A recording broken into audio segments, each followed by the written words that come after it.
ముఖ్యంగా మీతో నేను షేర్ చేసుకుంటున్నాను. ఒక విషయం మనకు తెలుస్తూ ఉంటుంది, అన్ని అనుసంధానమే 18 కూడా.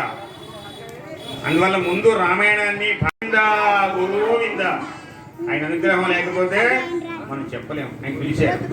అలాగే ద్వారకా తిరుమల క్షేత్రంలో నా ప్రసంగం ఇంకా డేట్ ఇవ్వలేదు. అలాగే అన్నవరం క్షేత్రంలో నా ప్రసంగం ఇంకా డేట్ ఇవ్వలేదు. ఇవన్నీ కూడా మీతో షేర్ చేసుకుంటున్నాను అనుభూతిని.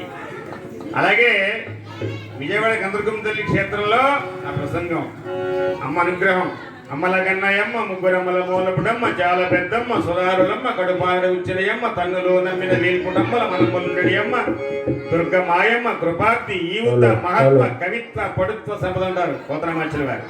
గట్టిగా చెప్తాం, జై దుర్గా చెప్పాలండి గట్టిగా, జై దుర్గా, జై దుర్గా. అమ్మ అనుగ్రహంతో చేస్తున్నాను. అందువల్ల ఇక్కడ కొంత సమయాన్ని మీకు కొన్ని విషయాలు చెప్పాను. వ్యాస భగవాను గురించి, పరాశర మహర్షి గురించి, సుఖబ్రహ్మ గురించి, భాగవతం గురించి కొన్ని విషయాలు చెప్పాను. శివ శివ కరుణాభ్యే మహాదేవ శంభో. సర్వం శ్రీ ఉమామహేశ్వర పరబ్రహ్మార్పణమస్తు. స్వస్తి.